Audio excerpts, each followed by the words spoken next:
The courtroom went dead silent when Marcus Thompson pulled out his lunch. Not because he was eating during his hearing, but because of what was in that brown paper bag. A single granola bar and a juice box meant for his 6-year-old daughter.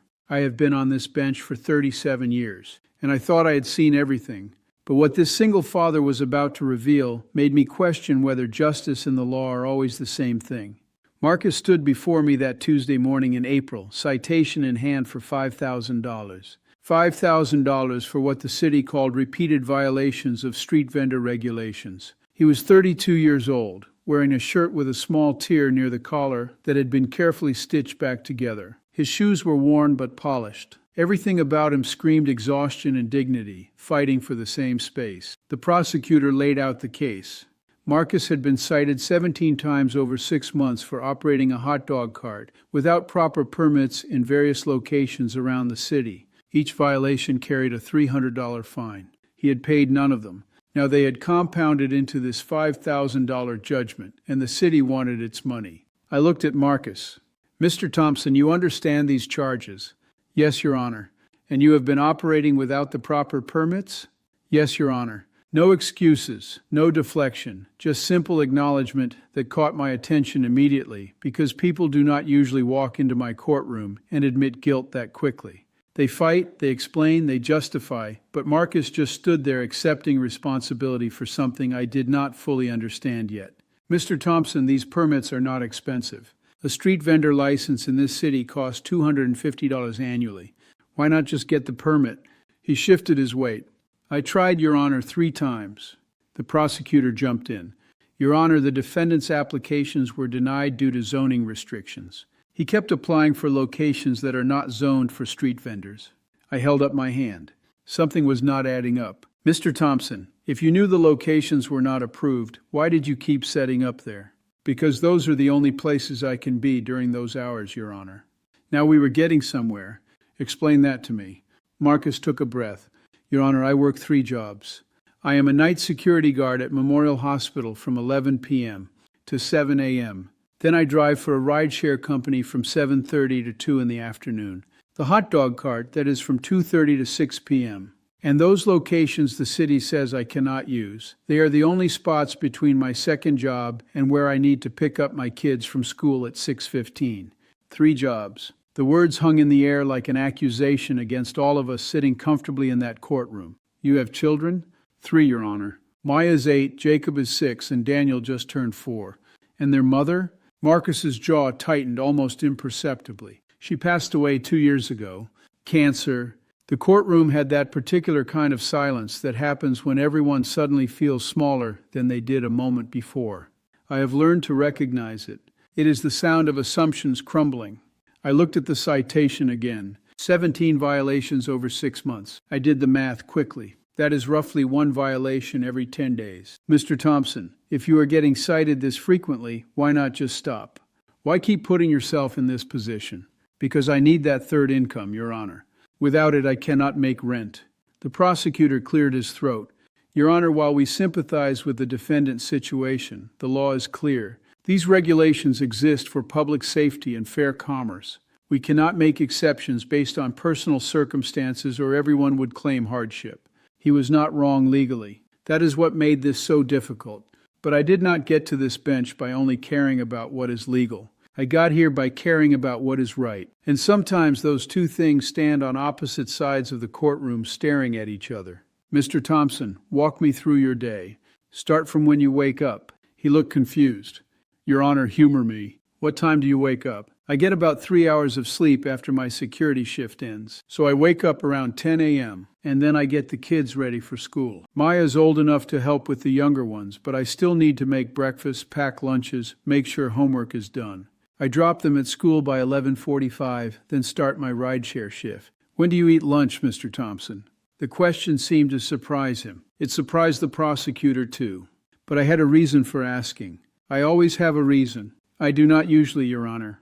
I keep some snacks in the car. Show me what you brought today." Marcus hesitated, then reached into his jacket pocket and pulled out that brown paper bag. He opened it slowly, almost embarrassed. 1 granola bar, 1 juice box with cartoon characters on it. "That is your lunch?" It was supposed to be Maya's snack for after school. I forgot to grab something else this morning. I stared at that juice box for a long moment. This man worked 3 jobs, slept 3 hours a night, and was about to eat his daughter's afternoon snack because he had been too busy taking care of everyone else to take care of himself. The prosecutor shifted uncomfortably. Even he could see where this was heading. But what nobody in that courtroom knew yet was what I had noticed in Marcus's file. A detail so small that everyone else had missed it. And that detail was about to change everything. I leaned forward and picked up the citation record again. Mr. Thompson, I noticed something interesting about these 17 violations. Every single one was issued between 2:15 and 3:45 p.m. Why is that? Marcus blinked. He clearly had not expected anyone to notice that pattern. That is when I pick up my kids from school, Your Honor. You are supposed to finish your rideshare shift at 3, correct? Yes, ma'am. But you keep working past that time. He nodded slowly. The afternoon is when surge pricing hits. Between 2 and 4, I can make almost double what I make in the morning. That extra money, it is the difference between making rent and not making rent. I set the papers down carefully. So let me understand this. You are violating these commercial driver regulations during the exact window when you need to pick up your children because you are trying to squeeze in a few more high-paying rides before your shift ends. Yes, Your Honor. The prosecutor jumped in. Your Honor, this actually makes the violations worse. The defendant is knowingly breaking the law for financial gain. I held up one finger, just one. It is a gesture I have perfected over 43 years that means be quiet and let me think. Everyone in my courtroom knows what it means. Mr. Thompson, where do your children wait when you are late picking them up? The school has an after-hours program. It costs $15 per child per hour. I did the math instantly. 3 kids, $45 per hour. If Marcus was consistently 30 to 45 minutes late, that was another $30 to $45 he could not afford to spend. But he was spending it anyway because those extra rideshare fares during surge pricing brought in more than the after-hours costs. This man had turned his life into a complex mathematical equation where every variable was measured in dollars and minutes, and one wrong calculation meant his family did not eat. How much do you owe in fines currently? $6,800, Your Honor. The number landed in the courtroom like a grenade. $6,800 for a man who was eating his daughter's juice box for lunch. And if you cannot pay, my rideshare account gets suspended. I lose that income entirely, which means I cannot make rent, which means I lose my apartment, Your Honor, which means my kids go into the system because I am technically homeless. There it was, the real stakes. This was not about traffic violations or commercial driver regulations. This was about whether 3 children would have a father or a foster home. I sat back in my chair. Mr. Hernandez, I addressed the prosecutor. You are right that the law is clear. These regulations exist for good reasons, but I want you to think about something. If we suspend Mr. Thompson's ability to work, what happens to those 3 children? The prosecutor's face showed he had already thought about it. Your Honor, I understand the difficult position, but we cannot selectively enforce laws based on sympathy. I am not talking about sympathy, counselor. I am talking about consequences. The city will spend approximately $6,000 per month per child in foster care. That is $18,000 monthly for 3 kids. Over a year, that is $216,000 in taxpayer money. And that is assuming they all stay together, which statistically they will not. So add trauma therapy, additional caseworkers, court costs for custody hearings. We are looking at $84 million minimum. I let those numbers hang there. Now, Mr. Thompson owes $6,800 in fines. Even if he could pay it, which he cannot, that money goes to the city. But if we suspend his license, the city immediately starts hemorrhaging money in foster care costs. So from a purely fiscal perspective, which outcome makes more sense? The prosecutor opened his mouth, then closed it. He was smart enough to see the trap I had laid. There was no good answer that did not make the city look either cruel or stupid, but I was not done. Mr. Thompson, I have read your entire file, not just the citations, everything. You were a loan officer before your wife died, made $78,000 a year. After she passed, you took 3 months off to grieve and take care of your kids. When you went back, your position had been filled. You have been working these 3 jobs for 18 months, trying to get back to stable ground. Marcus's eyes filled with tears. Nobody had bothered to look at the whole story. They just saw a guy breaking rules. Your Honor, he said quietly, I know I broke the law. I am not asking for special treatment. I just need a chance to make this right without destroying my kids' lives. That is when I made a decision that would end up on the local news, get me both praised and criticized, and fundamentally change how I thought about justice. Here is what is going to happen. I am consolidating all 17 citations into one case. The total fine is $6,800. You are going to pay it. Marcus's face fell. He started to speak, but I held up my hand. You're going to pay it by working 200 hours of community service at $25 per hour.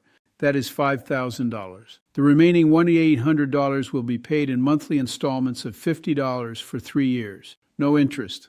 The prosecutor stood up. Your Honor, the law does not allow for community service in commercial driving cases. The law allows me discretion in sentencing, counselor. I am exercising it. I turned back to Marcus. Your community service will be completed on weekends. You will help renovate the community center in your neighborhood. They need the work. You need the hours. Your children can come with you. There is a kids program that runs simultaneously. What I did next is something I had been thinking about for the past 10 minutes, watching this man try to hold himself together. Furthermore, your license suspension has stayed pending completion of community service. You can continue driving commercially, but you will report to this court monthly. Miss one payment, miss one community service session, get one more citation, and the full suspension goes into effect immediately. Do you understand? Marcus nodded, tears streaming down his face. Yes, Your Honor. Thank you. I will not let you down. Do not thank me yet. You have got 200 hours of hard work ahead of you. And Mr. Thompson, your kids are watching how you handle this. Show them that when life knocks you down, you get back up and do the work. I will, Your Honor. After Marcus left, the prosecutor approached my bench. Your Honor, with respect, you have just created a precedent that every traffic defendant in this city will try to exploit. No, counselor. I created a solution that serves justice better than blindly following procedure. There is a difference. I leaned forward. Tell me something. If we suspend that man's license, who benefits? Not the city, not the children, not society. The only thing that happens is we feel like we enforced a rule. That is not justice. That is bureaucracy masquerading as principle.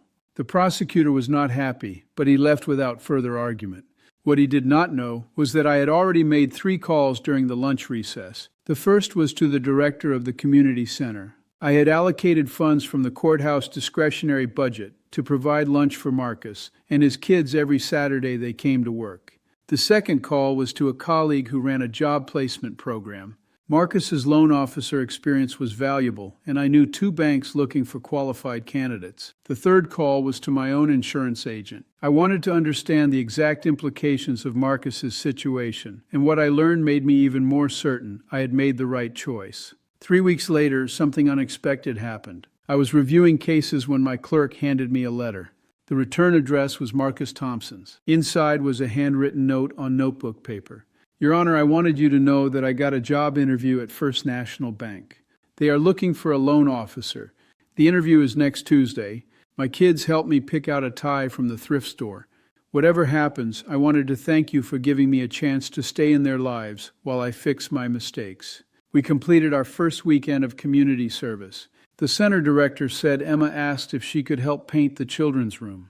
She told him, my dad says when someone gives you a chance, you give back twice as much. I am teaching them that because you taught me. Respectfully, Marcus Thompson.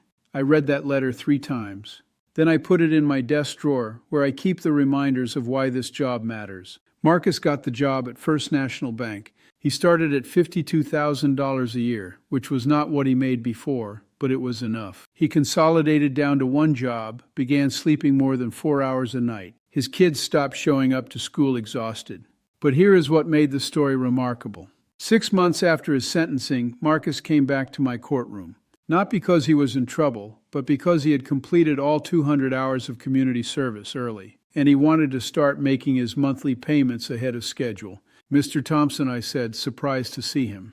You are not due back here for another 3 months. I know, Your Honor, but I wanted to pay 3 months in advance, and I wanted to tell you something. He pulled out his phone and showed me a photo. It was Emma, his daughter, standing in front of the newly renovated community center children's room. The walls were painted bright yellow. There were new shelves filled with books, a reading corner with cushions. That room, Emma and I designed it together. The center director said, it is the most popular space in the building now. Kids come after school every day to read and do homework. Marcus's voice got thick with emotion. Your Honor, you could have taken my license. You would have been justified. Instead, you gave me a chance to show my kids that mistakes do not define you. How you handle them does. He paused. Emma told me yesterday she wants to be a judge when she grows up. She said judges help people fix their lives instead of just punishing them. That moment right there. That is why I have stayed on this bench for 4 decades. Not for the salary, not for the authority, but for the opportunity to see someone transform their situation when given proper support instead of pure punishment. But the story does not end there, because what happened next showed me that one good decision creates ripples you cannot predict. The community center director called me 2 months later. He said that after Marcus completed his service, 7 other people from the neighborhood volunteered to help with renovations. They had heard about the program and wanted to contribute. The center had a waiting list of volunteers now. People who wanted to give back to their community, but did not know how.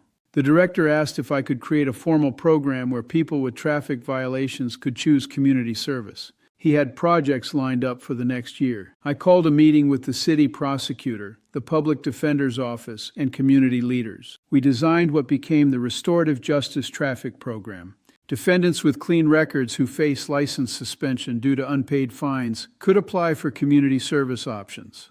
Not everyone qualified. Repeat offenders, DUI cases, and reckless driving did not apply. But people like Marcus, people who made mistakes while struggling through impossible situations, they got a path forward. The program launched 4 months after Marcus's case. In the first year, 63 people participated. The city saved an estimated $1.2 million in foster care and social services costs. The community center completed full renovations. 3 local parks got new playground equipment. And here is the number that mattered most to me. 61 of those 63 people kept their licenses. 61 families stayed together. 61 people kept their jobs, their homes, their stability. 2 did not make it. 1 violated probation. Another stopped showing up halfway through. But 61 out of 63, that is a success rate no traditional punishment model ever achieves. Marcus Thompson became something unexpected. He became a mentor. When new participants entered the program, the community center director would introduce them to Marcus. He would tell his story, show them what is possible when you commit to the work. I watched this man transform from someone who could not see past his next shift to someone helping others navigate the same struggles he had faced. That is redemption. Not the absence of consequences, but the transformation that happens when consequences are paired with opportunity. Now, I need to address something viewers always ask when I share stories like this. Judge, are you not just letting people off easy? What about accountability? Let me be clear. Marcus did not avoid accountability. He worked 200 hours. He paid every cent he owed. He completed parenting classes and financial counseling. He did more work than if I had just suspended his license and moved on. The difference is his accountability built something instead of destroying something. That is not soft. That is strategic. Traditional punishment would have cost Marcus his job. He would lose his apartment. His kids would enter foster care. The state pays $45,000 per year per child for foster care. That is $90,000 for Emma and James, plus legal fees for custody proceedings. Plus, Marcus likely ends up homeless, possibly incarcerated for other violations that stem from desperation. Total cost to taxpayers for the traditional approach, conservatively $500,000 over 5 years. Cost of the restorative approach, administrative oversight, and the community center projects that benefited everyone. Which one sounds tougher now? Here is what I have learned in 43 years on this bench. Punishment without purpose does not rehabilitate anyone. It satisfies our desire for retribution, but it does not solve problems. It creates new ones. Real justice asks a different question. Not how do we make this person suffer for what they did, but how do we address the harm and prevent it from happening again? Sometimes that requires incarceration. Dangerous people need to be separated from society. But Marcus Thompson was not dangerous. He was desperate, and there is a massive difference between those two things. 3 years after his case, Marcus got promoted to shift supervisor at his warehouse. The pay increase meant he could finally move his family to a better neighborhood, better schools for Emma and James, safer streets. He called me when it happened, not because he had to, but because he wanted to share the news. Your Honor, I got the promotion, and I wanted you to know that none of this would have been possible if you had taken my license that day. I told him the same thing I am telling you now. I did not do anything special. I just listened. I looked at the full picture instead of just the violation, and I chose a path that served everyone's interests, including society's. That is not radical. That is practical. The restorative justice traffic program is still running. It has expanded to 3 other counties. Other judges have adopted similar approaches, and the data consistently shows the same pattern. When you give people structure, support, and accountability that builds instead of destroys, they rise to meet it. Not everyone. Some people are not ready. Some people will not do the work, but most will. Most people, when given a genuine opportunity to fix their situation, will take it. That is the bet I make every time I sentence someone like Marcus. And more often than not, that bet pays off. Emma Thompson is 14 now. She is an 8th grade honor roll student, captain of her school's debate team. She still wants to be a judge. Her father tells me she practices by holding mock trials with her younger brother, who apparently plays a very dramatic defendant. James is 11, excelling in school, talking about becoming an engineer. Both kids know their father's story. He did not hide it from them. He explained that he made mistakes, faced consequences, and chose to become better. That is the lesson they are carrying forward. Not that their father got away with something, but that he took responsibility and transformed his life. Last month, Marcus brought his family to the community center for the 5th anniversary celebration of the renovations. The director invited me to speak. When I arrived, I saw something that made every difficult decision worth it. The children's reading room that Emma helped design is named the Thompson Family Learning Center. There is a plaque on the wall explaining that it was created through community service by someone who wanted to give back. Marcus did not ask for that recognition. The center director did it because Marcus's work inspired the entire volunteer program that followed. Standing in that room, watching kids sprawled across cushions reading books, I thought about where Emma and James might have been if I had made a different choice 3 years earlier, separated from their father, bouncing between foster homes, dealing with trauma that takes decades to process. Instead, they were there with their dad, laughing, proud of what he had built. That is what justice looks like when it is working correctly. Not vengeance, not punishment for punishment's sake, but accountability that creates positive change instead of generational trauma. Marcus Thompson walked into my courtroom expecting the worst and hoping for mercy. What he got was neither. He got justice. Real justice. The kind that acknowledges harm, demands accountability, and creates pathways for people to become who they are capable of being. And that yellow room full of kids reading books, that is what happens when we choose to build instead of just destroy. 63 families stayed together because we asked a different question. Not how do we punish this, but how do we fix this? That shift in thinking, that willingness to see the full picture instead of just the violation, that is what separates justice from bureaucracy. Marcus Thompson did not need a lecture. He needed a chance. And when given that chance, he did not just take it. He multiplied it for everyone.